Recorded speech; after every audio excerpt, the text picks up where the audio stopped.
And so first up, I would very much delighted to welcome Dr. Silkman from the Foul Play team. Doctor, I know that you're in Australia, in the beautiful city of Adelaide, and I know a keen supporter of one of the greatest Australian football teams there's ever been, the Adelaide Crows. Well, considering that we finished rock bottom last year, right? We only won 3 games. Yeah. This year, we're doing much better. Yep. We've won 3 games already. We've lost 2. Yep. We recently lost 1 game by 2 goals. So we're not doing too bad. Our team is full of youngsters. We've got quite a few injuries, but it's the actual brand of footy that we're playing, which is really pleasing. Yep. I think we're much more attacking. We play an attractive style of footy. And look, no expectations this year, Paul. I think this year is more like a learning year for the group, a bonding. Yeah. But I tell you what, in 1 or 2 years' time, we'll be doing really, really good. You need to. There's no shortcuts, I'm afraid. You need to put the moles in the legs, and you've got to play the games. Yeah. I mean, 2 observations. Number one, without date, Adelaide Oval is one of the most beautiful stadiums in the world. It's gorgeous. It's one of the most iconic. Yeah. Point number 2, I think, was it your first game this year? You won. You scored 100 points. 100 points. We actually beat Geelong, and Geelong was in the grand final last year. Yeah. And it's sort of like you can see the pent-up frustration in our players. They just had enough of all the garbage and crap, and they went out there and they played pure footy from the opening bounce to the final siren, and the crowd was in delirium. Yeah. Right? Yeah. We're like all our supporters were going, look, if we lose by 10 goals, that's a good effort, and to win, oh man. Yeah. So it's good. Absolutely. That was a tremendous game. Game. Yeah. I mean that one game that you won by 100 points. I mean, 100 points was more than what the Crows managed to score in 3 games. There was a couple of games where they lost and only scored 30 points. So to score 100 in one game, absolutely. They are going from strength to strength, and they are after St Kilda. They are my adopted second because they're your team. Okay. Yeah, but thanks, Paul. But the interesting thing is that this year is very unpredictable. Yes. Like teams that should win lose, and teams that should lose win. Yes. So it's a really exciting season, and I'm so glad that the crowds are back because it just gives a good atmosphere. You see a lot of the soccer in Europe and in Italy and places like that, empty stadiums. Yeah. It's just, you might as well go out for a gelati. It's not good. But the world is in a pandemic, I'm afraid, so we just have to wait it out. Yeah. Wait it out. Yeah. I'm going to take you back to a few years ago when we used to regularly, me and you were on the Eric Jose's hangout. Was it Google Hangouts that we used to meet on? Google Hangouts, that's correct. And I'm going to embarrass you because I don't mind doing that. I told the dude how awesome he was, and I'm going to say that I really gravitated towards you in Google Hangouts. The fact that everything you said was very measured, very insightful. You knew exactly what you were talking about in that controlled, measured way. I am not in the slightest bit surprised that the foul play has gone from strength to strength to strength to strength. And I'm going to embarrass you by saying that because you're at the head of it. How about that? I think it's very, very vividly. I mean, they were great days. I remember I was very shy. I was very reserved. And that's really because there were titans in the field, Eric Cozy, he was a great inspiration. Yeah. And he was one of the early pioneers. There was also Rubber Ducky, who I had a lot of respect for, back in the early days, Purple Plex. Yep. These were the big players, right?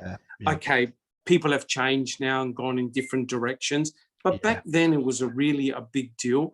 And I remember being very shy coming on and, listening to all these great people talking. And what was amazing was the case, the actual case against Stephen was all based on DNA forensics, right? And I thought, hey, wait a minute, that's my field. That's exactly what I do. And so, I was able to gravitate more towards the forensic side of things. And I was able to bring my area of expertise to the field. And I joined Rubber Ducky, and we did a hell of a lot of presentations. And what I tried to do, Paul, is I tried to promote the field, promote the area, and also to help to educate people. Not trying to brag or blow my own horn, but a lot of people had many misconceptions in the DNA. So I was able to do a lot of presentations on DNA and what Cherie Culhane did or didn't do. And so I was able to build a little niche, and I was very lucky in the end that I was able to form Foul Play with other foundation members. And, it takes a lot, Paul, and, a lot of hard work. You have to gain your respect. And people like that you have credibility in what you do, because as you know, whenever you talk about a subject, whenever you talk about an area, there's 20, 30 experts out there. Right? Oh yes. And so there's a lot of pressure. There's a lot of pressure to get things right. And you're correct, Paul. That's my nature. I'm not I'm not a very spontaneous type of guy. I like to go away and do the research, make sure I know what I'm talking about. And I'm very fortunate that in Foul Play, it's very much like a team effort. There's a whole group of us and we all specialize. You've talked to them, Paul. Oh, yeah. We specialize in different areas. We've got different fortes, different strengths. Other people like to be on chat and talk to new people that come along. I like to do these in-depth presentations. That's where I think I excel in. And, we're doing all these things on Foul Play. And as you said, Paul, there are many excellent YouTubers, but I feel honored that I'm part of the group, part of the team. Yeah. And it's good to do something constructive for the community. Before I joined this sort of area, I had no idea. False convictions, making a murderer, Stephen Avery, Brendan Dassey, I had no idea, no concept. And that's why when I first of all listened to people like Eric Cozy, Rubber Ducky, who actually lives in Wisconsin, these are people that live, Millbilly, these are people that live in the area, and wow, they have a different emphasis and perspective. I'm from Adelaide, South Australia. I'm 15,000 kilometers away, yet it's the principles that touch me, the actual principles of what the Manitowoc Sheriff's Office did to Stephen and Brendan and the whole family. The whole families. It's just completely shocking and disgusting. One thing you mentioned there, of course, is that when it comes to people wanting to find out more about the case, I will always say to them, I'll give them the link to say, join Foul Play, of which I'm a member. I'm absolutely honoured to be a member. But not at all. What I would say is that because of you and what you've started off, you have drawn people to you that offer so much expertise in this. As you were saying, it's just blossomed into this fantastic community. Yeah, and the other thing is that, like I said, I really like the team approach. We have expertise in different areas, and I was just very lucky that a lot of the stuff in the case was to do with DNA. So that way I could look at things like the DNA, the blood, the bones, the bullet, the RAV4, and all sorts of different areas. And, you know, I could remember spending hours and hours with people going through discussions, you know, saying, look, this is likely what's happened.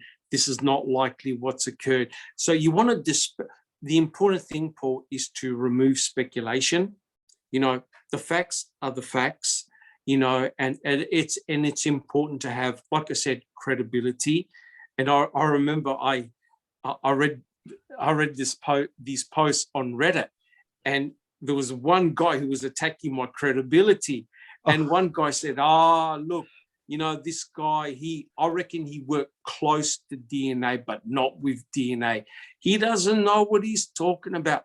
And so they never thought that I was going to see the post. Yeah. Right. And I jumped in. I said, look, guys, why don't you just simply ask me? The original poster deleted his post. Yeah. Straight away. Yeah. Straight away. And it's amazing when you actually meet them one by one and you say, look, you're wrong because of A, B, C, right? Yeah. And you don't have to be snotty or snooty or snobby. Yeah. You say, you tell it as it is, yep. right? I've been in a laboratory for close to 30 years. Mm-hmm. I've worked in professional laboratories. I've got research publications in DNA. I don't toot my horn. I'm not that type of guy. I know you, right? I know you know. But if someone is talking smack about DNA, I'll let them know about it. And you know, you've got all these guilty sites that talk about the DNA results and Cohen and what she did. I tend to rein them in and say, hey, listen, this is the real deal. This is how it actually went down. They don't like it. They simply don't like it. But again, I want to say, Paul, that I'm very happy to be part of a team, part of a community. And, you know, the interactions with you and other YouTubers has been awesome. I never thought in my life that people will know who I am and actually want to talk to me. And it's been, like I said, a revelation. And I'm so glad that I entered in at the right time. I think, you know, with Eric Cozy, with Rubber Ducky, Mill Billy, and other guys. And I've met some wonderful people, and a lot of them part of Foul Play, which is awesome. I'm very, very, very fortunate, Paul. Yeah, I mean, like I said, I will repeat this. It is no surprise to me that some tremendous people have gravitated towards the foul play community and have joined you because of who you are. And I do know that we share an Italian connection. So yes, that was something funny that happened when the dude said to me, foul play, it's this Dr. Silkman, and I'm saying to him, yeah, you remember Dr. Silkman?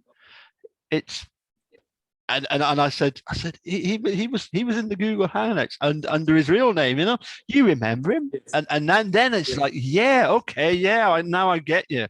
But yeah. Well, what was funny, and this is a true story. I remember, you know, being in the chat and answering people's questions because there was Scooby there as well. Yeah, she's got a DNA background as well. And so I was adding all these bits and pieces. And like within a week, I got about 10 or 12 different invites to join all these groups. I'm there, what?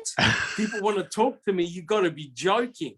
Because at that stage, I had just left the Kennedy assassination research area. Yeah. I'd spent like 20 years on it. And, wow. You know, if you think guilt is bad in this case, whoo, the guilt is astronomical in the Kennedy assassination. So I swapped really from the Kennedy stuff into the Stephen Avery, Brendan Dassey cases.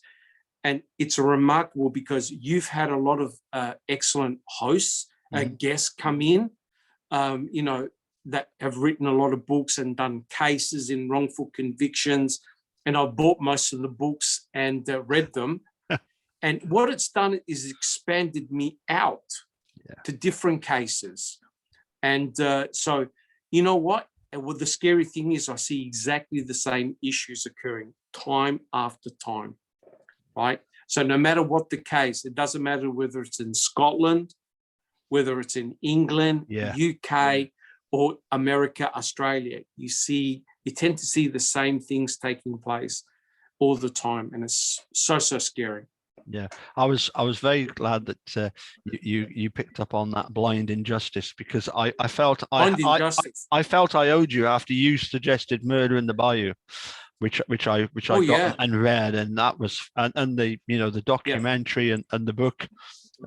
Yeah. I mean, this is the interesting thing as well, isn't it?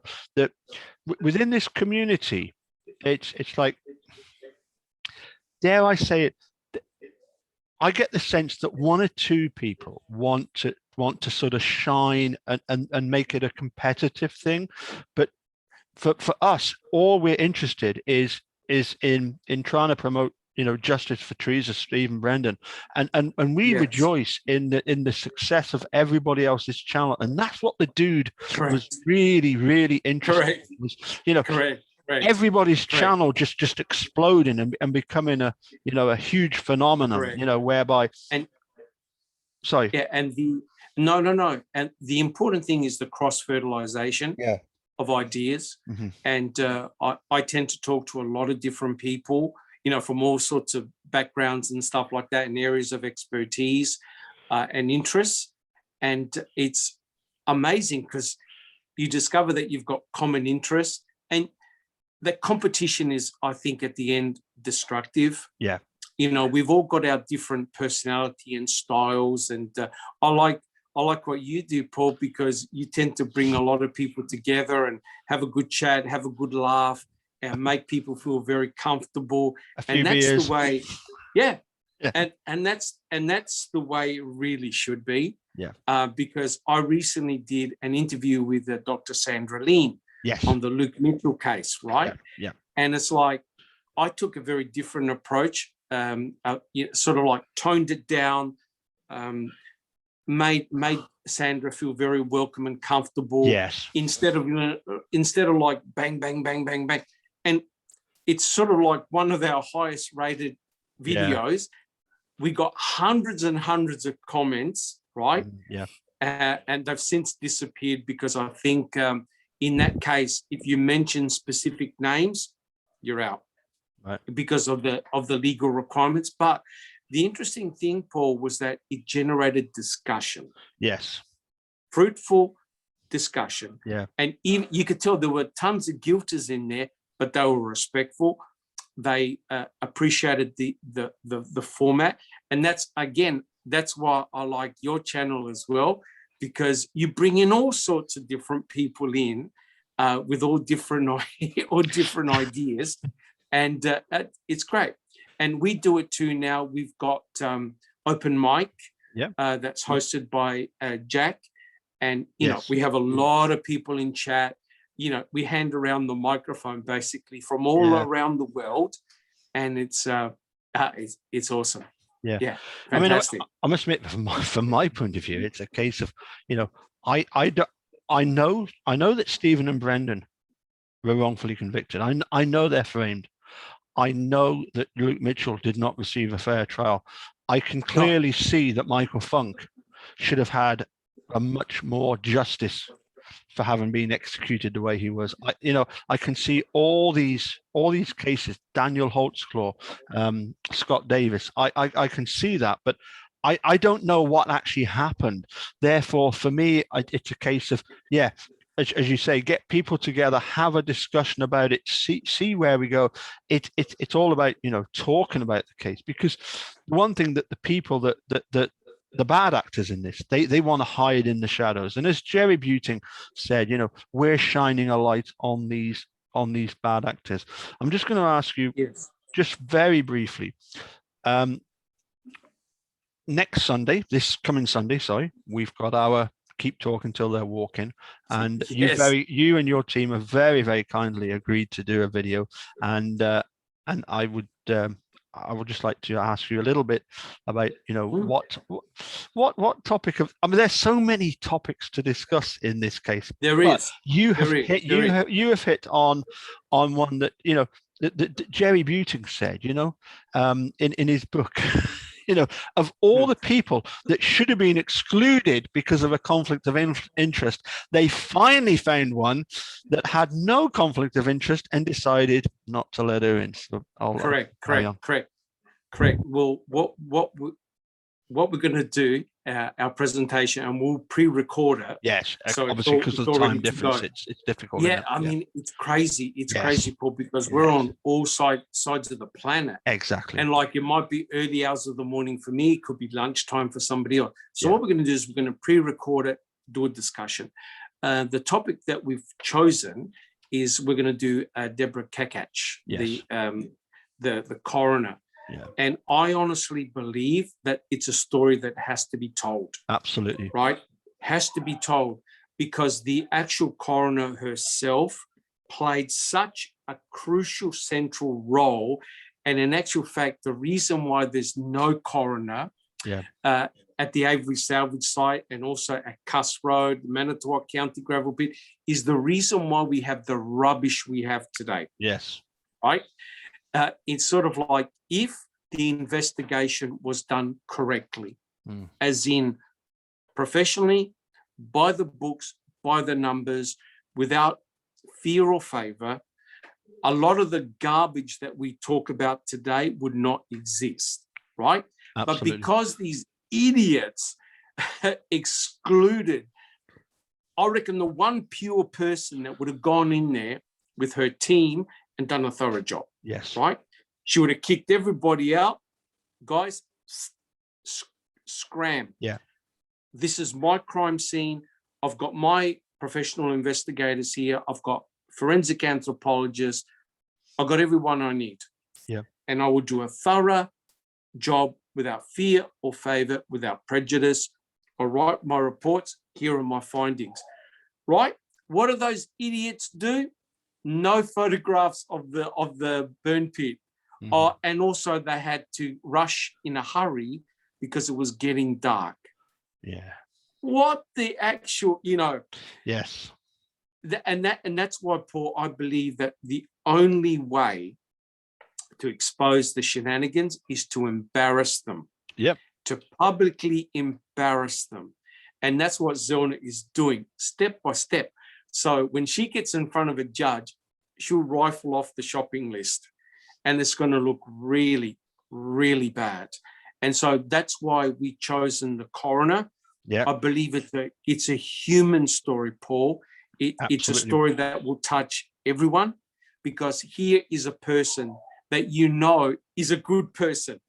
You could tell is a good person who wanted to do her job. Yeah. But the trouble is, she's a good person surrounded by sharks. Yes. In a toxic environment. Absolutely. Right? Absolutely. And I haven't researched it completely yet, but I bet you she's involved in a lot of cases that really upset the sheriff and others in the department. They thought, oh my God, if she's allowed to go on the salvage yard, we're doomed. Yes. Because she's going to take one look at the burn pit and laugh her head off and say, guys, the only thing that got burned here was garbage and food scraps. Yeah. Because what the hell are you talking about? Yeah. So what I want to do in our presentation is to show step by step basically how the state censored their own coroner. Yes. And, in all seriousness, we can sort of joke around, but in all seriousness, it destroyed her career. Yeah. Destroyed her career. Yeah. Yeah. I can also point out that will be at, I've got the list here, at 6 o'clock Central Standard Time, which will be 12 midnight in the UK. So I've put a little message to myself, ow, if it's a full moon. Well, and that's going to be 9 a.m. in the morning in Australia. So hopefully you'll be able to pop that video in and schedule it, and we'll be able to have a live chat as we're watching the video, which would be absolutely brilliant. I'm enjoying this. I'm scheduling stuff, and then I'm seeing all the live chat, and it's great just to sit back. I've already done the video, and having the Dr. Silkman. Sorry, carry on. I think doing it that way, you have less pressure because you've already done the video. Yes. Yeah. There's less pressure because you've already done the presentation. Yeah. I find that, especially when you're doing a PowerPoint with video and other bits and Yes. pieces, Yeah. it's hard to do it live Yes. because, technology is a real bitch sometimes. Yes, Sorry it to is. use that phrase. It is. But how many times have you seen a lecturer go, oh, for God's sake, the video doesn't work, the sound doesn't work. And in the end, the lecturer just goes, look, guys, let's just go to the pub. Let's go for a beer instead. So, it's Murphy's Law. If it's going to F up, it'll F up in front of thousands of people, right? Yeah. So what I used to do, I refused to use a computer. Yeah. I just did overhead projections. And of course, what used to happen? The globe used to blow in the overhead projection. For fuck's sake, And so, yeah. So I reckon if we could do that, come on, have a chat live. Fantastic. Brilliant. Fantastic. Dr. Silkman, my friend over there in Adelaide, it's been an absolute pleasure as usual to have you on. Thank you. And I know that health-wise things haven't been too great, but hopefully we're on the mend there, and that's absolutely great to hear. Hopefully it won't be too long before we're able to travel the world. I think the Hod is desperate to get to Wisconsin. My wife is desperate to get to Australia. So Yeah, well, me, I just want to get to the beach and walk in the sand. Just go for a drive. And it's amazing what people take for granted. Yes. Just the small little things. Because I love to do a podcast from the beach, Adelaide Beach, or go some nice sunny place. Because we've got beautiful spots in Adelaide, lots of wineries. Oh yes. And the Adelaide Hills. It'd be good to actually branch out a little bit, and so diversify. But I'm looking after my health the best that I can, and hopefully there's a light at the end of the tunnel. Yeah, and it'll be good. But doing stuff like this, working with Foul Play, talking to you guys has been a fantastic distraction and of fantastic benefit for my health as well. So it's fantastic. Thank you very much, Paul. It's awesome. Thank you, Dr. Silkman. I will say cheerio. I am going to look forward greatly to the presentation on Sunday, and the whole event. And thank you for taking time out to do this with me today. And also Sunday. And also for you to schedule it all in and put it all together and keep the memory alive. And I think that's awesome. That's awesome. Great. Cheers. Thanks very much. Catch you soon. Take care. Yeah, will do. Ciao. Bye for now.